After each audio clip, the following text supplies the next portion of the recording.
Hai, apa kabar kalian semua?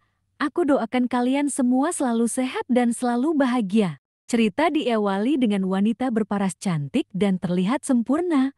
Wanita ini bernama Yirang. Tetapi kehidupan Yirang tidak seperti orang pada umumnya, dia memiliki kehidupan yang penuh dengan tantangan.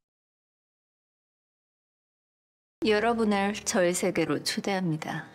Sin berpindah dengan seorang dukun yang sedang mengobati pasiennya. Lalu si dukun mengatakan bahwa putri dari si pasien harus diobati dan biayanya sangat besar.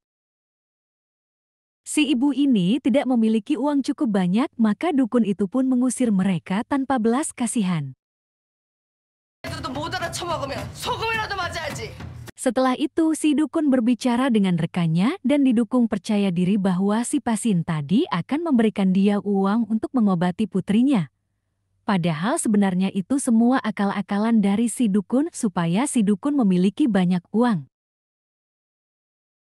Lantas si dukun juga rekannya mendatangi sebuah tempat judi. Dan ternyata tempat judi itu milik Yirang. 지금 눈에 보이는 것이 Yirang sangat senang dengan kedatangan si dukun, yang jelas si dukun membawa uang sangat banyak untuk bermain judi. Lalu si dukun akan bermain judi yang dimana menebak sesuatu dan yang benar akan mendapatkannya. Si dukun tertarik, dia pun ikut bermain. Tetapi herannya tebakan si dukun tidak pernah salah dan selalu benar, dan itu membuat Yirang ketar-ketir karena takut bangkrut. Ternyata 2 pekan lalu si dukun sudah mendatangi bandarnya dan memberinya uang supaya bandar mau bekerja sama dengan si dukun. Maka dari itu tidak heran kalau tebakan dari si dukun selalu benar karena dia mendapat kode dari si bandar. 사장님 왜 이러실까? 조금만 더 Yirang yang merasa ada yang tidak beres, maka dia berusaha menghentikan permainan itu. Tetapi si dukun dan rekannya tetap ingin bermain. Lantas Yirang membolehkan permainan berlanjut, tetapi dengan syarat Yirang yang menjadi bandarnya. Si dukun mulai ketakutan, tetapi si bandar yang pertama memberitahu apa yang ada di gelas itu. Jelas saja tebakan dari didukung benar, dan itu membuat Yirang marah karena Yirang yakin si dukun berbuat curang. Yirang sangat marah, bahkan dia ingin menghabisi si dukun. Tetapi tiba-tiba polisi datang dan itu membuat mereka semua ketakutan. Berbeda dengan Yirang, dia tidak peduli, yang penting uang yang ada di tas itu kembali padanya. 아무도 나갈 생각하지 마. 니네도 다 도박. Dan sampai akhirnya Yirang tertembak oleh si polisi. Lantas si dukun berhasil kabur dengan membawa tas yang berisikan uang. Dengan ketakutan dia terus membawa tas itu. Sayangnya semua itu hanya tipuan Yirang. Ternyata Yirang juga rekannya bekerja sama untuk menipu si dukun. Dan itu semua sudah mereka rencanakan dari awal. Si dukun pun tertipu, semua isi tas itu ternyata hanya kertas. Yirang dan rekannya sangat bahagia karena semua misinya berjalan dengan lancar dan mereka semua memiliki banyak uang.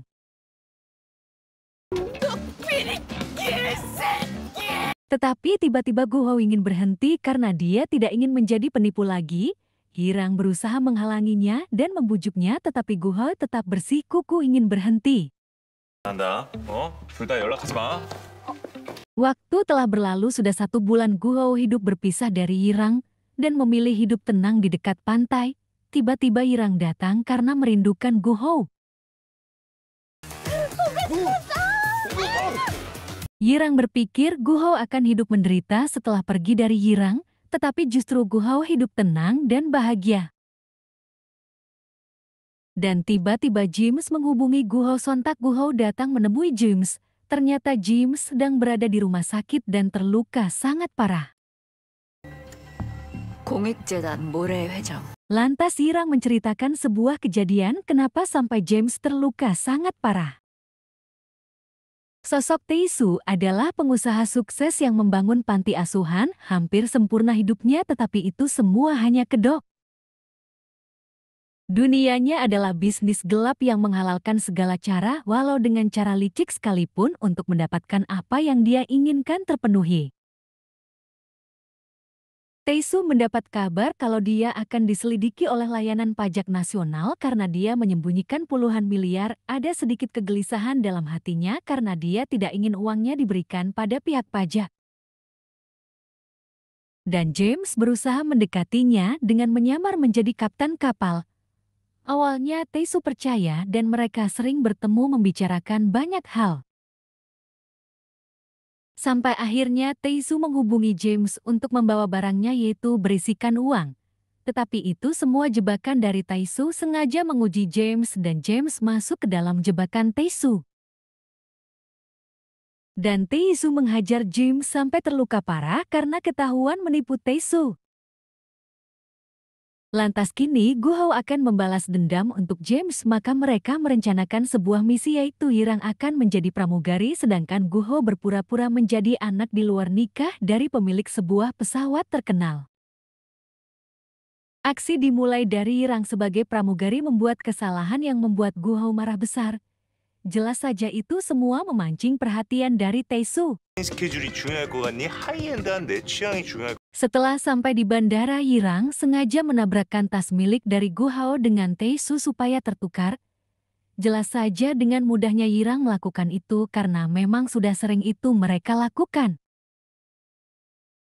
Tetapi Taesu tampak sangat acuh dan meninggalkan mereka begitu saja. Taesu mendatangi sebuah tempat dan menyiksa salah satu rekannya yang bekerja tidak sesuai dengan keinginan Taesu. Sedangkan Taesu yang ingin mengambil bajunya di koper ternyata kopernya tertukar dengan milik Guhou yang kopernya berisikan banyak uang. Lantas walau tidak mudah Taesu dapat menemukan keberadaan Yirang. Seketika Yirang sangat senang karena memang itu tujuan Yirang. Yirang berpura-pura senang karena koper milik Guhou ditemukan. Setelah berbincang cukup lama, Taesu mendatangi tempat Guhou bersama dengan Yirang. Di sana Taesu mendapati Guhou memakai narkoboy, padahal itu semua cuma akting saja. Anak buah dari Taesu memperlihatkan video dari anak di luar nikah yang mempunyai pesawat dan Taesu melihat video itu dan Taesu yang menyadari bahwa anak pemilik pesawat itu memiliki sebuah tato di lengannya sedangkan Guhou tidak memilikinya, maka Taesu akan menghabisi Guhou. Apa benar nasib Guhou akan berakhir di tangan Taesu? Sebelum itu semua terjadi, Yirang mendatangi pasien si dukun yang di awal cerita. Yirang mendatangi anaknya dan memberikan uang sangat banyak untuk mengembalikan uang yang dikeluarkan ibunya pada si dukun. Tak lupa Yirang memberi nasihat pada putri itu.